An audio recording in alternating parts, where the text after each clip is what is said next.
Voyez maintenant le reportage de nos envoyés spéciaux à Diabali, une ville que les islamistes ont contrôlée pendant une semaine. Après la peur, les habitants ont repris leurs activités, notamment dans les champs. Huguette Salagrabi. Les camions de canne à sucre empruntent de nouveau la route. Il était temps, la récolte ne pouvait plus attendre. Dans les champs, les manœuvres s'activent. Le travail est rude, mal payé, 90 € par mois, mais il fait vivre la famille une bonne partie de l'année. Moi, j'avais peur. Alors je suis parti à Bamako, mais là-bas ça n'allait pas, il n'y avait pas de travail. Alors je suis revenu. Les djihadistes n'ont pas eu le temps de s'aventurer jusqu'ici. L'aviation française les a stoppés net. Les avions, c'était vraiment terrible.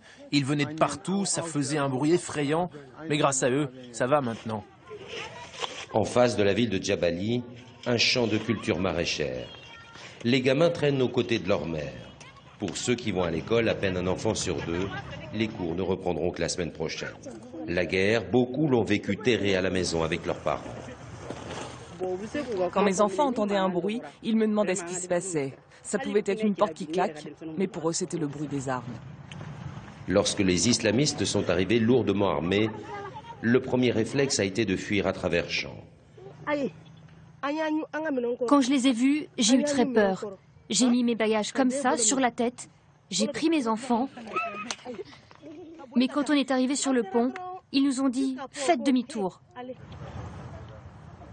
Les villageois de Djabali commencent à savourer la tranquillité retrouvée. 300 militaires français assurent actuellement leur sécurité. Ils seront progressivement remplacés par les troupes du Burkina Faso.